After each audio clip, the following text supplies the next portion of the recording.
안녕하세요, 여러분. 저는 어느덧 50대에 접어든 평범한 여성입니다. 지천명이면 세상을 바라보는 지혜를 터득한다고들 하는데, 아직은 저 스스로 부족함을 많이 느끼며 살아가고 있어요. 여전히 힘든 일이 생기면 마냥 우연하게만 대처하기는 어려운 감정적인 부분도 많이 남아있고요. 나이를 먹으면 자연히 어른이 된다고 생각했는데, 여전히 모든 일이 쉽지만은 않게 느껴지는 걸 보면 아직 저도 멀었다는 생각이 들고는 합니다. 결혼한 이후로는 가정의 울타리 안에서 내 새끼, 내 남편 돌보는 일을 내 업이라고 생각하며 지내왔습니다. 저 역시 살면서 눈물 흘릴 일도 화날 일도 없지는 않았지만 그래도 남들 사는 것처럼은 살면서 새끼 자라는 마음을 뿌듯하게 바라보고 함께 자식 낳아 키우던 남편과 서로 의지하고 살고 있다고 철석같이 믿어왔습니다. 남편하고는 20년이 넘는 세월을 부부로 서로 지지고 볶고 살아오며 정말 볼 꼴 못 볼 꼴 다 보고 살아왔다고 생각했어요. 다른 사람은 몰라도 내가 저 사람에 대해 모르는 건 없을 거라고 생각했습니다. 저 역시 마찬가지였어요. 다른 사람들 아무도 저를 알아주지 못하고 이해해주지 못한다 하더라도 그 사람 하나만큼은 결코 제게서 돌아설 일 없는 제 편이라고 믿고 살아왔습니다. 물론 살면서 소소하게 서운할 일이나 마음 다칠 일이 없었다고는 할 수 없겠지만 그럼에도 불구하고 이 사람 아니면 제가 좋은 시절 다 가고 나이 먹은 아줌마가 된 나를 이렇게 보듬어 줄 사람이 또 누가 있겠나 생각했죠. 하지만 수십 년을 곁에 두고 본다 해서 사람 은밀한 속내까지 다 알 수 있는 건 아니더라고요. 세상 누구도 그걸 자신할 수는 없는 법인데 이건 역시 제가 오만했던 탓이겠죠. 살면서 제가 이런 벌을 받게 될 정도로 어마어마한 잘못 저지르며 살지는 않았다고 생각했는데 사람에게 배신당한 상처라는 것이 이렇게 뼈아프다는 것 또한 이 나이를 먹어서야 알게 되었습니다. 사실 제가 지금껏 살아온 세월을 이야기하자면 뭐 그렇게 대단하게 남들 흥미 끌 만한 재미나고 다채로운 인생을 살아오지를 못했어요. 그저 고만고만하게 평범한 집안에서 태어나 딱히 틀 것도 대단한 재주도 없는 평범한 학생으로 자라왔고 자라서는 취직하여 남들 같은 소시민으로 월급 받아가며 살아오다 역시 저처럼 평범한 사람 만나 결혼해 아이들 낳은 이후로는 한 남자의 아내로 두 딸아이의 엄마로 살아왔습니다. 여러분들께서 눈을 돌리면 주위에서 어디에서나 볼 법한 아이 엄마가 바로 저 같은 사람이겠죠. 평범한 사람도 먹고 살기가 힘든 세상이니 제 나름대로는 남편 내조하고 아이들 키운다고 나름대로 애를 많이 썼지만 그래도 부부 사이에 큰 불화 없이 남편과 잘 지내고 아이들 크게 사고치지 않아 이만하면 소갈이 많이 하지 않고 살았다고 생각했습니다. 물론 매달 아이들 교육비며 빠듯한 생활비에 어떻게든 허리 졸라매겠다며 애쓰는 생활이 쉽지는 않았어도 이만하면 큰 어려움 없이 가족들과 단란하게 잘 살아왔다고 믿고 살았어요. 주변에서는 남편이 한눈을 팔고 두 집 살림을 차려서 이혼을 한다느니 자식 새끼가 워낙에 사고를 거하게 치고 다녀서 무자식이 상팔자라느니 하는 굴곡이는 사연들이 넘쳐났지만 그래도 저희 가정에서는 그런 큰 분란 일어나는 일 없다는 것만 하더라도 감사하고 살아야 한다고 생각했습니다. 대단히 뛰어난 가족 구성원들은 아니라 할지라도 다들 자기 자리에서 제 목 열심히 하고 있는 사람들끼리 서로 의지하고 보듬는 소중한 가족이었죠. 그야말로 평범하고 평화로운 결혼 생활이었습니다. 그랬던 저희 가족의 삶이 급경사를 타게 된 것은 다름 아닌 남편의 갑작스런 암 발병에서부터였습니다. 요새 암이야 워낙 흔한 질병이니 40줄에 들어서기 시작하면서 남편과 저 두 사람 모두 매년 정기적으로 건강검진을 받고 있었습니다. 저도 나름대로 건강에 자신을 하는 편입니다만 남편은 저보다도 건강에 대한 자부심이 강한 사람이었어요.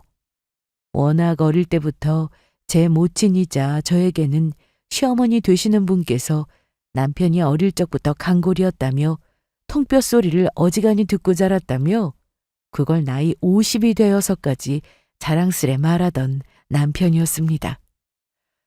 시어머니께서도 은근히 튼튼한 당신 아들 자랑을 서슴지 않으셨고요. 너 요새 저나이 먹고도 저렇게 강건한 남자들 잘 있는 줄 아니?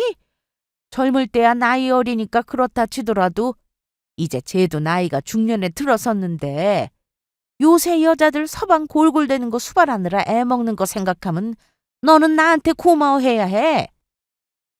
딱히 몸 약해서 배우자 고생시키지 않는 건 저 역시 마찬가지였으니 뭐 저렇게까지 시어머니가 며느리한테 생색을 다 내나 싶기는 했지만 어찌되었든 아이들 아빠이자 제게는 남편인 저희 집 가장이 저렇게 아픈 데 없이 튼튼하다는 것만큼은 감사해야 할 일이 맞다고 생각했습니다. 한 해 한 해 지날수록 주변에 저와 비슷한 연배 사람들이 암이니 뇌졸중이니 꼭 한 사람씩은 심각한 질병 때문에 가게가 휘청거릴 정도로 어려움을 겪는 사람들이 늘어만 가고 있었으니까요. 그런 걸 보면서 세상에 돈도 제일이 아니고 명예도 제일이 아니고 결국 가장 중요한 건 건강이라는 생각을 할 수밖에 없었습니다. 너무 뻔해서 하나마나한 소리 같겠지만 그걸 세월이 갈수록 정말이지 뼈저리게 실감하게 되더라고요. 특히나 나름대로 건강에 자신하던 저 역시 40이 넘어가기 시작하니까 몸 구석구석 여기저기 조금씩 고장이 나는 것이 느껴지는 게 이러다가 우리 딸내미들 시집가서 손자보기도 전에 내 새끼들한테 짐되지 싶어서 위기감에 운동까지 시작하게 될 정도였으니까요. 당신도 하는 김에 나랑 같이 운동 좀 하자니까. 아이, 나야 회사 왔다 갔다 하면서 움직이는 것만 해도 충분해. 당신이나 열심히 해. 나같이 타고난 사람이 뭐가 걱정이야? 건강에 타고난 게 어디 있어? 이왕 저 운동 시작한 김에 남편 설득해서 같이 운동해 보려고 제 딴에는 여러 번 설득을 했습니다만 그럴 때마다 들은 척도 하지 않던 남편이었어요. 그럼에도 그때까지는 저보다 기운도 훨씬 좋고 감기 한번 잘 걸리지 않은 남편이었으니 내심 다행이라고 생각하기는 했지만 말입니다. 그런 남편의 암 발병 소식은 저희 가족 중 그 누구도 예상치 못한 것이었습니다. 남편의 진단명은 대장암이었습니다. 반드시 개복 수술을 해야 하는 상황이었다고 했어요. 자세한 것은 수술해서 조직을 떼어보아야 얼마나 진행이 되었는지 혹시 전이된 곳은 없는지 정확하게 파악할 수 있다고 했지만 수술이 불가피한 상황이었습니다. 최소한 암 초기는 아니었다는 소리였죠. 여보, 나 어떡해. 우리 애들 아직 대학도 안 갔는데 우리 나은이 다은이 시집도 보내야 하는데 어떡해. 이러다 나 죽으면 정말 어떡하지? 왜 이렇게 약한 소리를 해? 선생님께서 초음파상으로는 어디 전이가 된 것처럼 보이지도 않는다고 하셨잖아.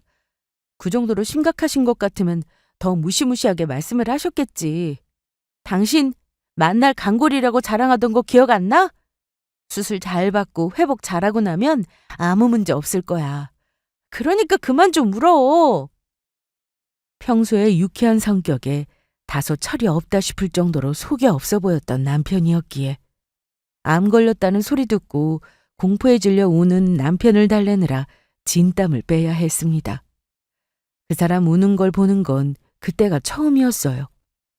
항상 웃는 상이던 사람이 자기 죽으면 어떡하냐고 저한테 매달려서 어린애처럼 우는데 그걸 보는 제 가슴이 찢길 수밖에 없었습니다. 제 입장에서도 날벼락이었어요. 남편이 평소에 건강한 사람이었기에 만약 암이 걸린다 하더라도 저는 제가 먼저 걸릴 줄 알았거든요. 그런데 내 남편이 암이라니. 요새 암이 워낙 흔한 질병이라고는 해도 그렇다고 해서 암이 또 가벼운 병도 아니지 않습니까? 수술 잘 받고 치료 잘하면 완치되시는 분도 많고 그렇지 않다 하더라도 약 잘 써가며 오랫동안 잘 유지하시는 분들도 많다고 이야기는 들어보았지만 그게 제 남편의 일이 되니 또 그렇게 받아들여지기가 어렵더라고요. 게다가 자기 암 걸린 걸 알고부터 순식간에 무너져 내리는 남편을 보니 더욱 당황스러울 수밖에 없었습니다. 어떻게든 남편 불안한 마음을 덜어주려고 이리 달래보고 저리 달래보아도 자꾸만 약한 소리만 하는 남편 때문에 저까지 마음이 불안해지는 것이 애간장이 다 녹아버릴 지경이었어요. 여보, 나 버리면 안 돼. 나한텐 당신밖에 없는데 당신 나 버리면은 나는 정말로 못 살아. 나 진짜 버리면 안 돼? 이 사람이 지금 무슨 소리라는 거야? 내가 당신을 버리기는 왜 버려? 당신 정말 나 그 정도 인간으로밖에 안 보여? 내가 설마 내 남편 병들었다고 버리고 애들만 데리고 내 빼기라도 할 것 같아? 그럴 생각할 것 같으면 정신 차리고 수술 잘 받고 얼른 회복할 생각이나 해. 하다 남편이 저런 소리까지 했을 때는 저도 참다 못해 소리를 빽 질렀습니다. 저 사람이 오죽하면 저렇게 마음 약한 소리를 다 할까 싶다가도 순간 저 사람한테 내가 그동안 그 정도로밖에 보이지 않았나 괘씸한 마음도 들었거든요. 그래도 제가 시집와서 저 사람한테 부인으로서 해야 할 노릇 못한 거 없다고 생각했는데 병에 걸려 약해진 마음이 말을 걸러내지 못해 그랬는지는 몰라도 내심 저게 저 사람 진심인가 싶어 실망하기도 했습니다. 하지만 제가 먼저 흔들려서 될 일이 아니었어요. 이제 입원해서 남편 수술이며 앞으로 투병에 얼마나 걸릴지도 모르는 일인데 벌써부터 동요하는 남편 따라 저까지 흔들릴 수는 없었습니다. 저 사람이 저렇게 마음 약해질수록 곁에서 굳건한 모습을 보여야 한다고 생각했어요. 제가 흔들리면 저 사람 역시 지금보다 더 많이 흔들릴 테니 나 스스로 마음을 다잡아야 한다고 다짐했죠. 시어머니 역시 청천벽력과도 같은 귀한 아들의 암 발병 소식에 하늘을 잃은 것 같은 절망적인 얼굴이 되셨습니다. 아이고 석주야! 아이고 내 새끼! 아이고 내 아들! 어쩌다가 그렇게 고약한 병에 다 걸려? 내가 너무 오래 살았나 보다. 너무 오래 살았어? 내 새끼가 암 환자라니. 병이 오려거든 다 늙은 나한테나 올 것이지. 아직 앞길 구말린 너한테 이게 무슨 일이라니. 당신 아들 붙잡고 서로 대성통곡을 하시는데 어떻게 위로의 말을 차마 건네지를 못하겠더라고요. 남편의 암 소식은 저희 가족 전체의 비극이나 마찬가지였습니다. 서로 붙들고 꺼이꺼이 울고 있는 모자 옆에서 역시 닭똥 같은 눈물을 뚝뚝 떨어뜨리고 있는 제 어린 두 딸아이 어깨를 힘껏 꽉 안아주었습니다. 그 어느 때보다 가족끼리 서로의 힘이 되어 주어야 할 시점이었습니다. 남편과 한참을 붙잡고 울던 시어머니가 눈물로 퉁퉁 부은 눈으로 절박하게 저를 바라보며 제 양손을 꼭 부여잡고는 말씀하셨습니다. 어미야, 이제 우리가 믿을 사람은 너뿐이다. 환자도 환자지만 옆에서 돌보아주는 사람이 어떻게 하느냐에 따라서 사람 생사가 갈린다고 하더라. 나 이렇게 우리 석주 보낼 수는 없다. 어떻게든 살려내야 해. 어떻게든. 어머니, 걱정하지 마세요. 저 사람 별일 없을 거예요. 수술 받고 치료 다 잘하면 언제 그랬냐는 듯이 씻은 짓이 나을 테니까 어머니들 마음 단단히 잡수세요. 어머니 저한테 항상 자랑하셨어요. 어릴 적부터 간골도 저런 간골 없었다고. 잘 이겨낼 거예요. 입원도 하기 전에 멘탈이 와르르 무너진 남편의 시어머니까지 다독거리느라 정작 제 마음 추스를 이유조차 없었습니다. 딸아이들이 어떻게든 엄마 힘이 되어주려고 옆에서 발만 동동거렸지만 그 어린 것들에게까지 짐을 더할 수는 없었어요. 당연히 남편의 간병은 제가 맡게 되었습니다. 저한테는 2번 고민할 문제도 아니었어요. 저 사람이 어려울 때 가장 가까이에서 곁을 지켜야 하는 사람은 당연히 저라는 것을 의심해 본 적이 없었습니다. 그 반대의 상황이라도 남편 역시 제게 그러할 것이라 믿고 살아왔으니까요. 솔직히 남편이 간병하며 돌보기 그리 쉬운 환자는 아니었습니다.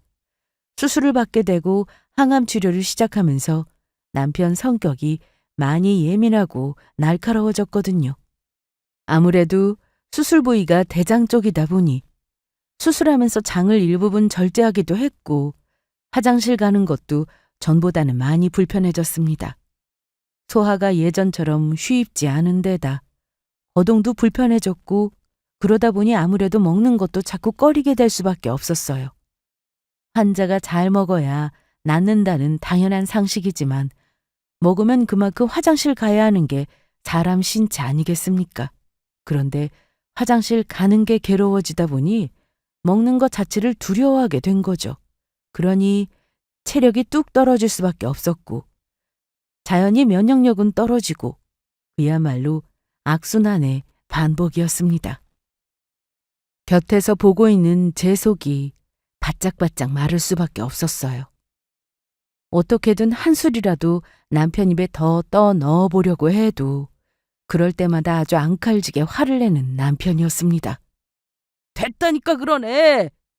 속에서 더 안 봤는데 뭘 자꾸 들이밀어. 그래도 한술이라도 더 떠야지. 당신 살도 너무 많이 빠졌고 독한 약 견디려면 먹어서 체력도 더 끌어올려야 한다고 선생님께서 그러셨잖아. 내가 하기 싫어서 그래? 나도 노력하고 있는데 왜 이렇게 사람이 성가시게 잔소리를 해? 그러면서 어떻게든 한술이라도 더 먹게 하려고 간절하게 제가 내민 숟가락을 바닥에 내동댕이 치기도 여러 번이었습니다. 솔직히 남편 간병하면서 그동안 몰랐던 남편의 모습들을 경험하며 상처를 받지 않았다고 하면 거짓말입니다. 그렇다고 아픈 사람하고 서로 삿대질 해가며 싸울 수도 없는 노릇이고 밖에 나와서 속상한 마음에 훌쩍이고 있으면 같은 병실에서 간병하시던 환자분 가족들이 제 어깨를 토닥이며 위로해 주시기도 여러 번이었어요. 아이고 고생 많아요. 물론 환자들만큼 괴로운 사람이 또 있겠냐마는 옆에서 간병하는 게 그게 오죽이나 몸 축나는 일인가. 환자들 힘들어하는 거야 당연하다고 쳐도 그때 아저씨도 참 성격이 유별납디다. 아주머니가 고생이 많으시겠어. 아픈 사람 곁에서 저렇게 청성을 다해주는 사람 있다는 것도 고마워해야 할 일인데 나도 환자지만 가끔 가다 보면 참 너무하다 싶어. 항암 치료한다고 머리가 다 빠져서 모자를 쓰신 환자분이 운동 나오셨다가 저를 위로해주기도 하셨습니다. 남편과 같은 병실 입원하신 분들께 참 위로를 많이 받았어요. 당신들께서도 참 쉽지 않은 상황에 계신데 저까지 신경을 써주시다니. 아무리 요새 세상이 각박하다고는 해도 사람 인심이 다 죽은 건 아니구나 싶어 위안을 많이 받았습니다. 아빠 간병하느라 엄마 몸 다 축난다며 여러 번 제 대신 남편을 돌보겠다고 나셨던 딸들도 남편의 투병 생활이 수년 동안 이어지자 그만 제 아버지에게 학을 떼고 말았습니다. 아빠 아프신 거 아니까 직접 대놓고 얘기는 못하지만 그래도 아빠 진짜 너무한 것 같아. 벌써 몇 년을 온 식구들이 자기 생각만 하면서 이렇게 고생하고 있는데 우리야 가끔 와서 하는 거니 그렇다 치더라도 엄마한테 너무 함부로 대하잖아. 너무 그러지 마. 아빠가 오죽이나 힘들면 저러시겠어? 누가 힘든 거 몰라?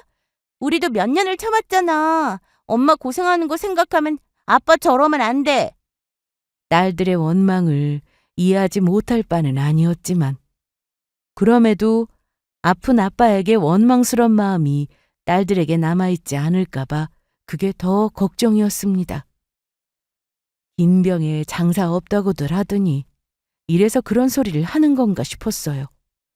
건강이 온전치 못한 것도 서러울 일인데 그러한 문제로 가족들 사이까지 벌어진다고 생각하면 너무 마음이 아픈 일이잖아요. 저도 그런 생각으로 가슴에 맺히는 것이 있을 때마다 더 참았던 것 같습니다. 수술 받고 항암도 받고 그러면 금방 완치 판정 받을 줄 알았는데 벌써 몇 년째 이러고 있으니 석주채가 얼마나 몸도 마음도 지치겠어. 그거 어미 너 아니면 누가 다 알고 받아주겠니? 힘들더라도 네가 좀 더 이해를 해줘야지. 남편 폐악이 하루 이틀 일이 아니니 그걸 시어머니라고 모를 일이 있었겠습니까? 판정받은 초반만 하더라도 남편 입원한 병실을 뻔질나게 드나들었던 시어머니도 슬슬 문병원은 빈도를 줄여가기 시작한 지 오래되었어요.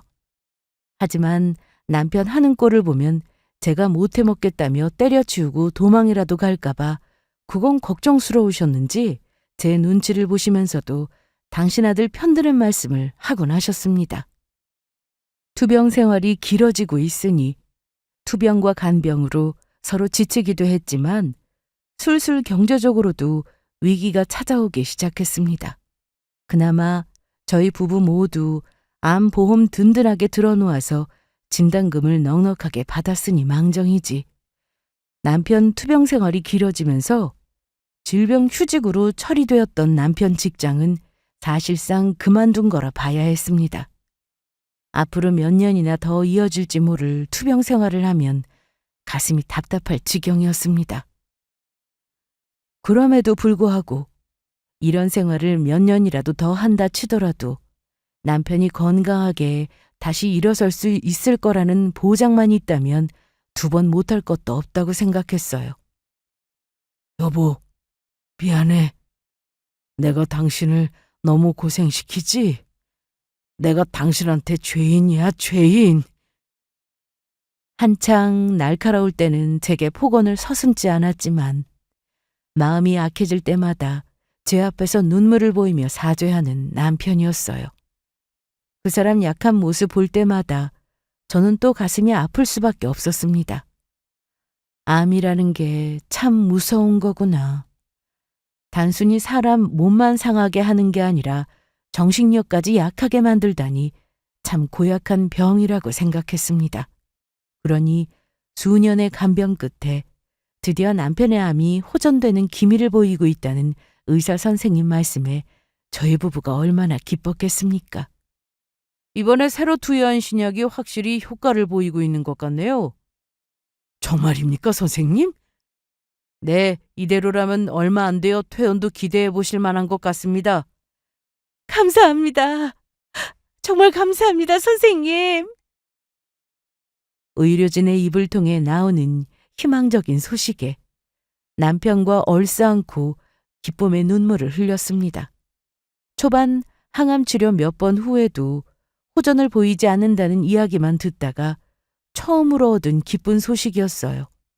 심지어 사람이 초주검이 되도록 독한 항암 치료를 마쳤는데 오히려 상태가 더 악화되었다며 최악의 상황을 가정하는 이야기까지 들은 적이 있었습니다.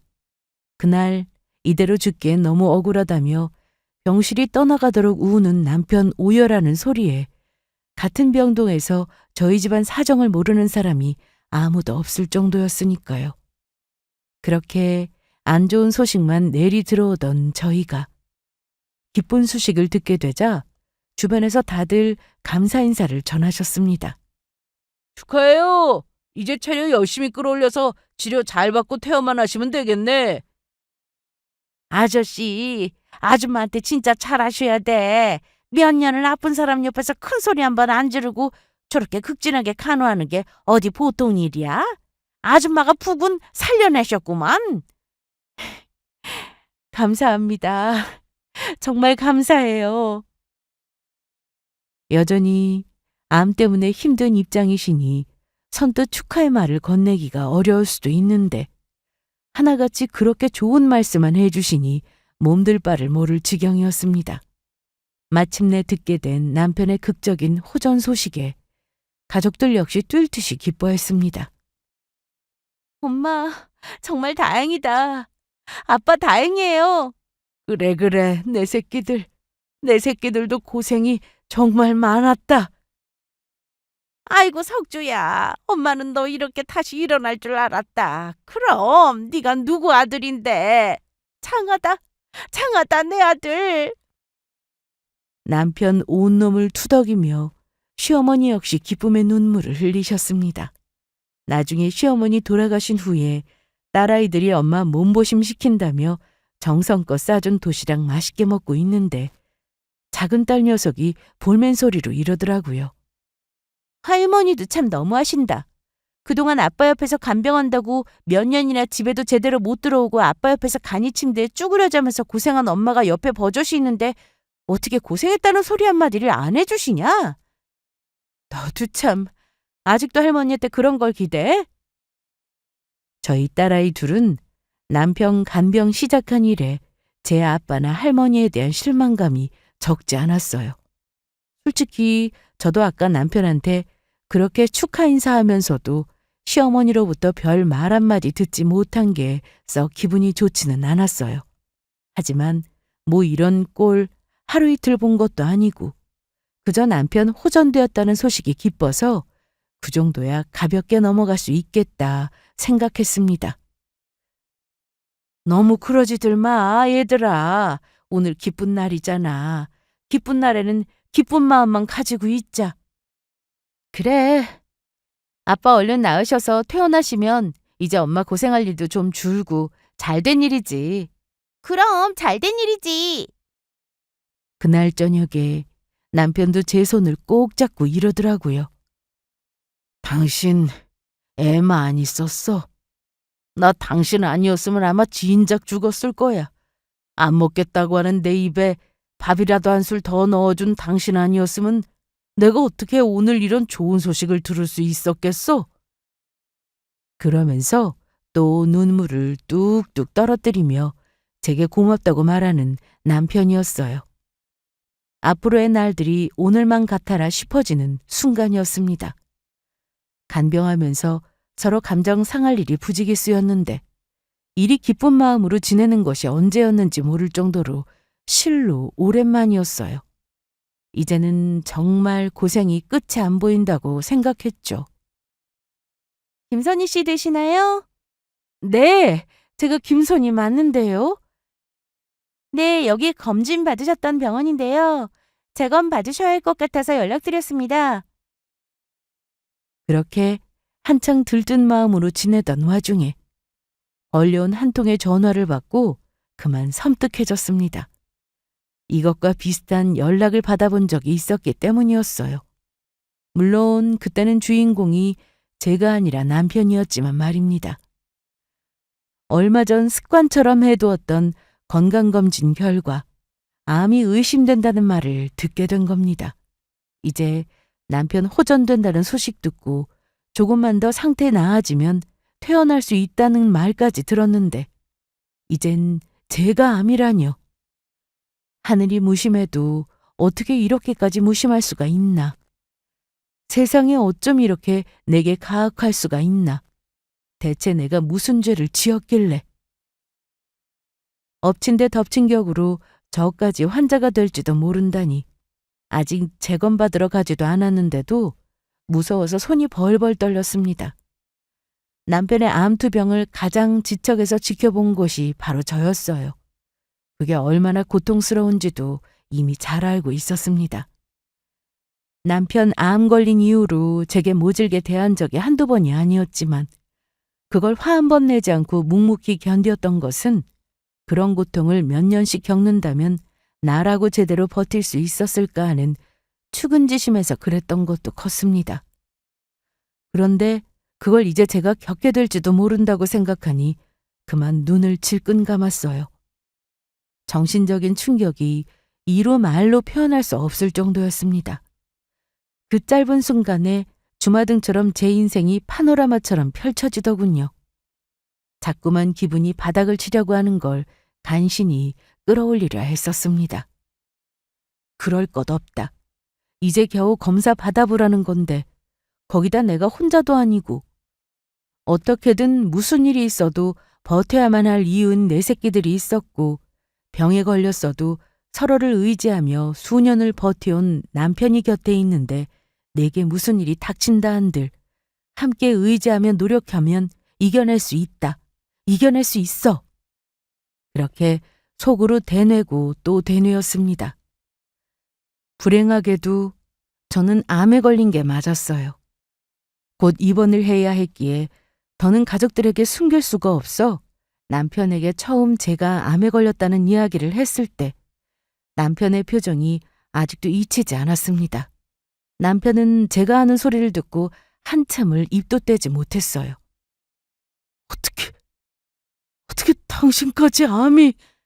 괜찮아. 괜찮을 거야.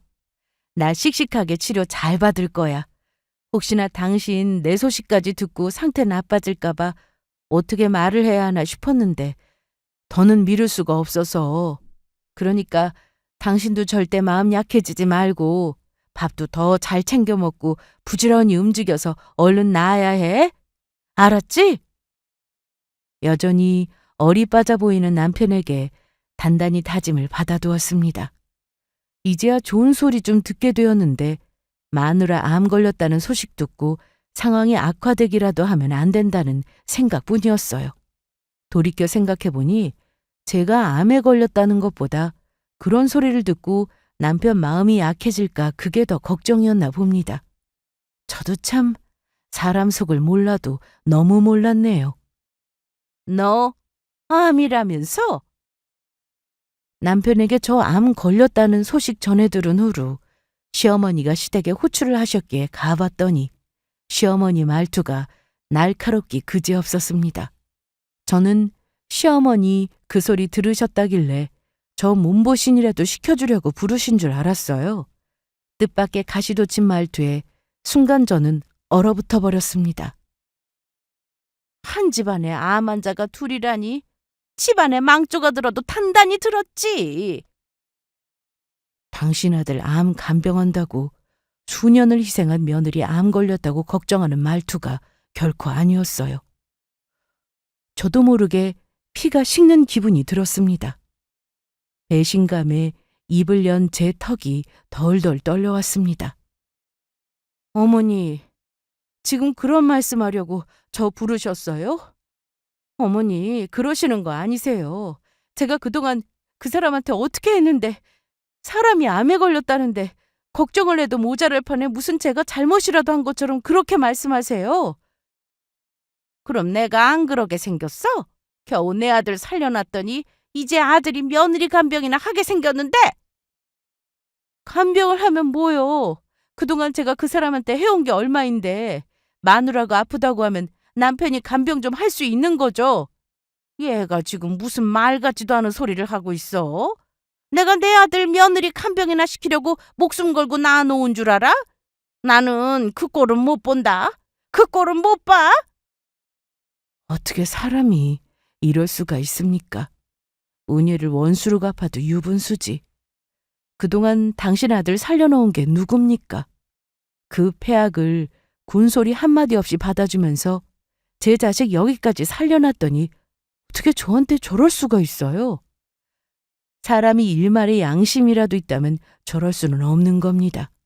은혜를 갚는 것까지는 기대하지 않아도 어떻게 저렇게까지 파렴치한 소리를 할 수가 있습니까?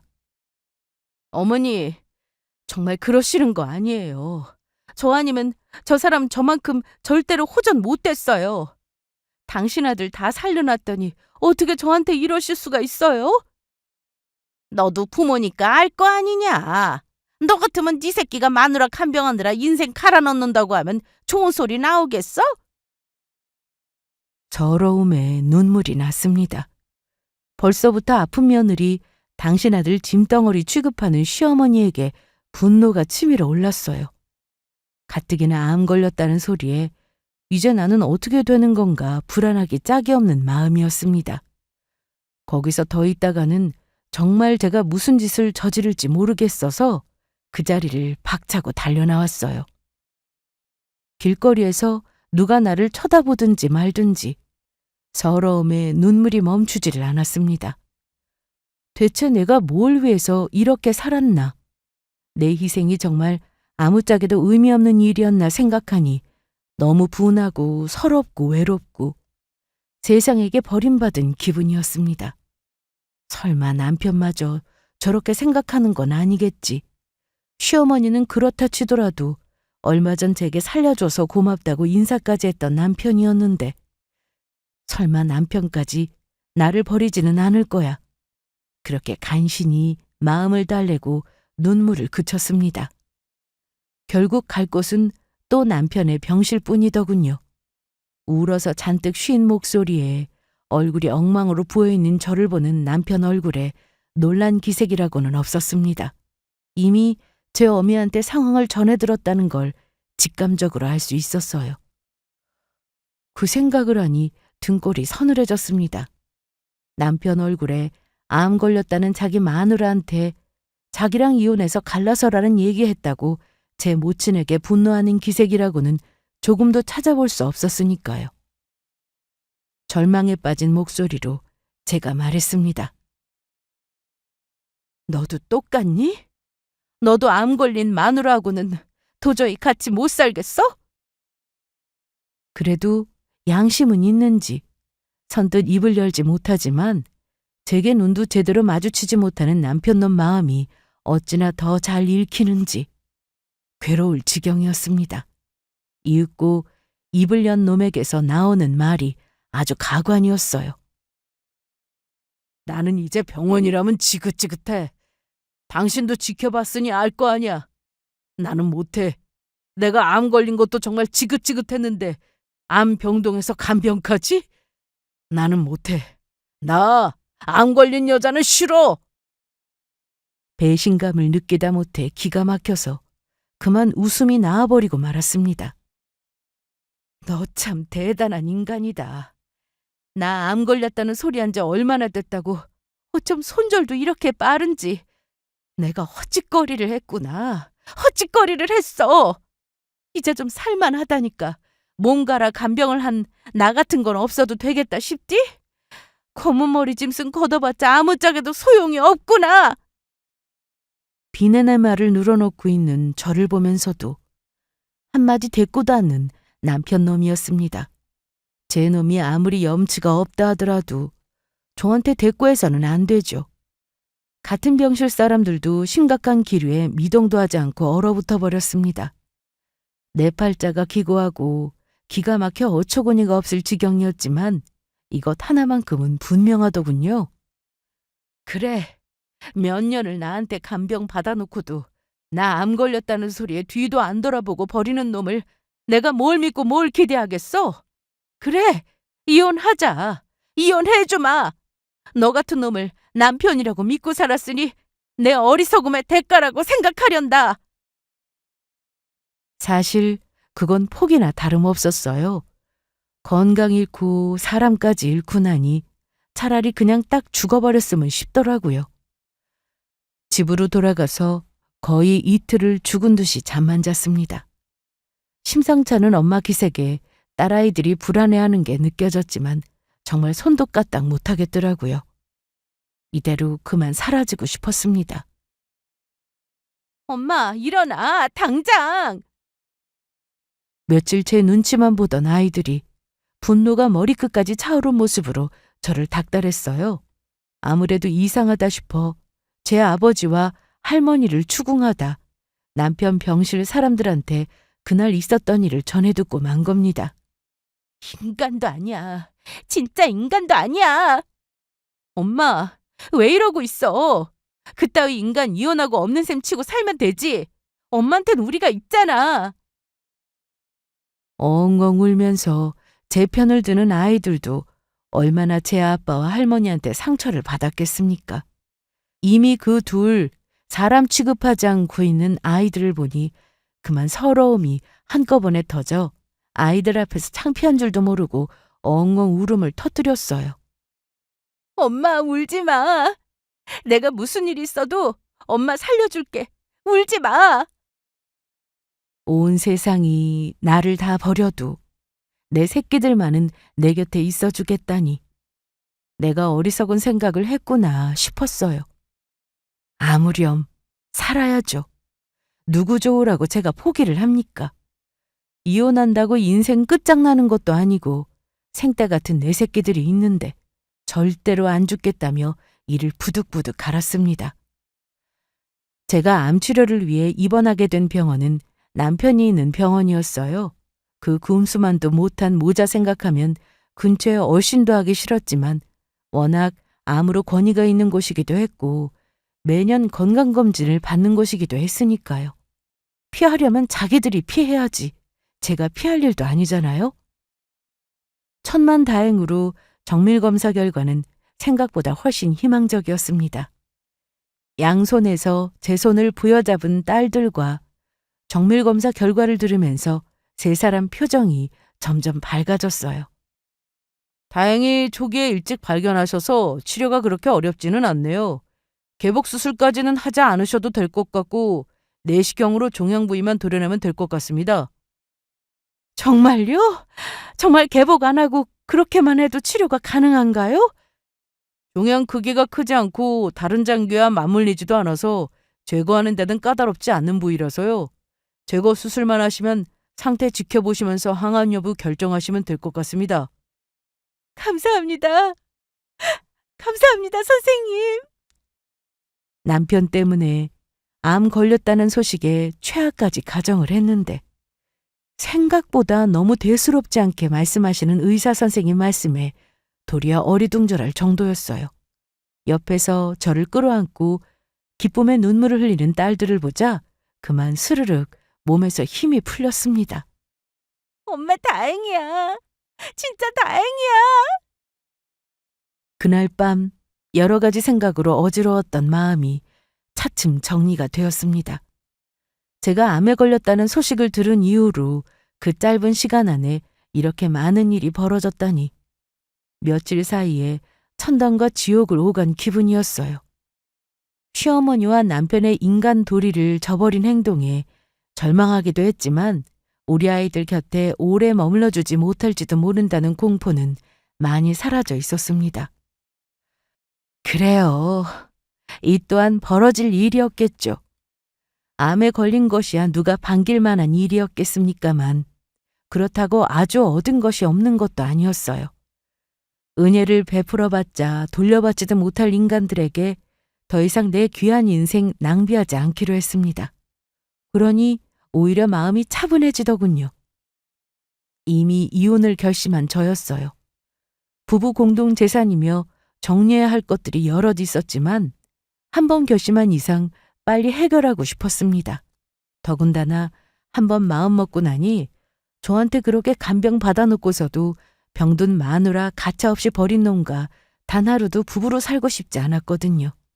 그 얼굴 다시 보고 싶지는 않았지만 어차피 정리하려면 피할 수 없었기에 퇴원을 준비하던 남편 병실로 찾아갔어요. 저도 없으니 당연히 옆에 있어줄 사람도 없을 거라 생각했는데 뜻밖에도 시어머니가 와 있었습니다. 아이고, 이놈이 정신이 나갔나? 어떡할 거야? 이제 어떡할 거냐고? 병실 주변에 사람들이 웅성웅성 모여있는 틈을 헤치고 보니 남편이 시어머니 멱살을 쥐고 흔들고 있는 게 아니겠어요? 이게 다 무슨 일인가 싶었습니다. 시어머니 말 맞다나 정신이 나갔는지 눈이 까지 뒤핀 남편이 주위 눈치도 안 보고 패악을 부리고 있었어요. 이게 다 엄마 때문이잖아. 엄마가 경솔하게 입 함부로 놀려서 이제 마누라 도망가게 생겼는데 나 간병은 누가 해주냐고. 나 암 다시 재발했다는데 나는 누가 돌봐줄 거냐고. 아이고 나라 이놈아 나라. 어떻게 이런 일이 다 있대요? 암 걸린 여자 싫다면서 몇 년을 제 병수발 지극정성으로 들어주던 마누라 매몰차게 버릴 데가 엊그젠데 그 사이에 저 모르게 암 재발 소식을 들은 모양이었습니다. 하늘이 아주 무심하지는 않으셨구나. 저도 모르게 입꼬리가 슬쩍 올라갔어요. 그러니까 저놈 저게 자기 암 재발 소식 듣고는 이제 간병시킬 마누라도 없으니 그만 눈깔이 뒤집어져 제 어미를 찾고 있었다는 겁니다. 기가 막혀도 뭐 이렇게 기가 막힌 일이 다 있습니까? 아이고, 저 인간 같지도 않은 놈. 차짐 아줌마가 그렇게 지극정성으로 간병을 하는 걸 이 병동에 모르는 사람 없는데 천벌 받은 거야. 암 걸린 마누라한테 병수발 못 받는다고 제 어미한테 행패 부리는 걸 봐. 저게 인간이야? 암 환자분들이나 곁에서 간병해 주시는 보호자분들이나 같은 처지에 공분을 살 수밖에 없는 만행이었죠. 그렇게 주위 수군거리는 소리에 그제야 주변 두리번거리던 남편놈이 그 꼴을 기가 차서 보고 서 있는 저를 발견했습니다. 여보, 내가 잘못했어. 나 진짜로 당신이랑 이혼할 생각은 없었어. 그냥 엄마가 자꾸 옆에서 바람을 넣길래 내가 잠시 미쳤었나 봐. 나한테 당신 말고 누가 있겠어? 당신 없으면은 나 진짜로 죽어. 이번엔 진짜 죽을지도 몰라. 저를 지옥까지 처박았던 게 바로 며칠 전인데 헐레벌떡 내 앞에 무릎을 꿇고 비는 놈 꼴을 보게 되다니 이렇게 말 몇 마디로 자길 받아줄 거라고 기대라고 하고 있는지 완전히 상황이 반전된 놈과 제 처지에 저도 모르게 시원하게 웃음이 터져버렸습니다. 그거 참 잘된 일이로구나. 나 암 걸렸다니까 아주 기다렸다는 듯이 이혼하자는 소리를 하더니 네가 생각해도 너 같은 놈 돌봐줄 인간은 나뿐이더냐? 그런데 어쩌지? 나도 이제 더는 병들고 은혜도 모르는 놈, 아무짝에도 쓸모없는 너 같은 놈 간병한다고 내 인생 허비할 생각 없는데? 업보가 참 빨리도 돌아오는구나. 네 놈이 천벌을 받는구나. 나 이제 너 같은 놈 죽든 말든 아무 상관없어.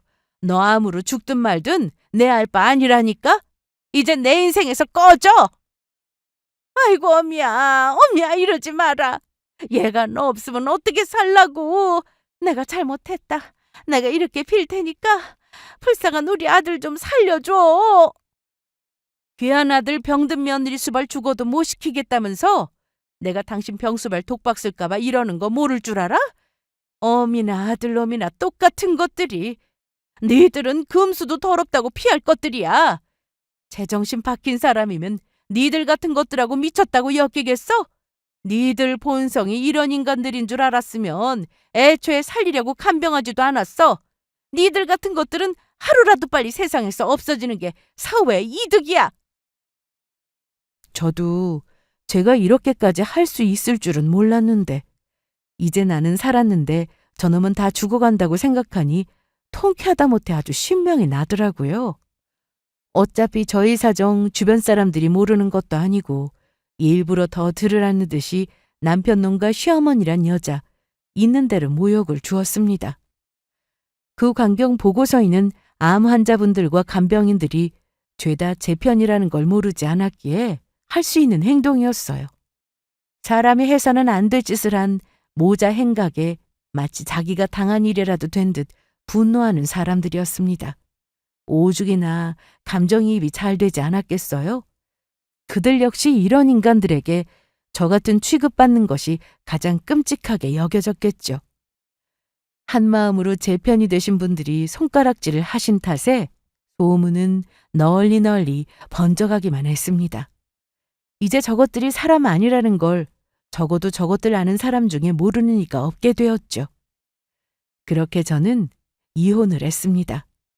그것들 아주 제대로 공개망신을 준 이틀 뒤 종양을 말끔히 제거한 저는 퇴원 허락까지 받게 되었습니다.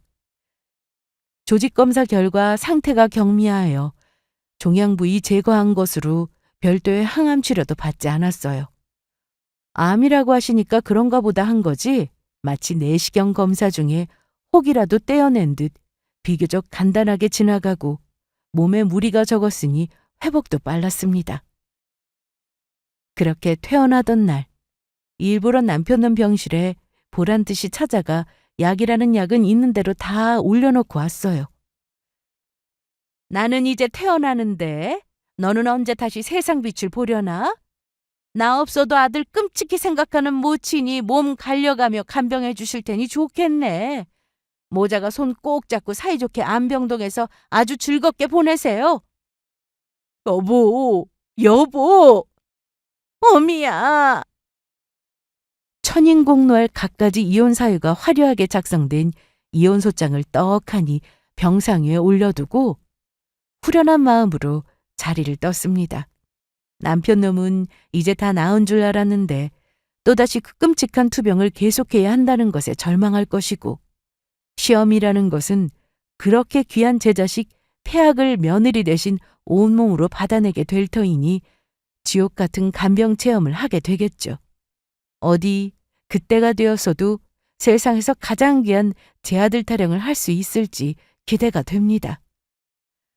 저는 그 이후로 다른 곳 아픈 곳 없이 건강하게 잘 지내고 있어요. 혹시 몰라 건강검진은 꾸준히 받고 있습니다.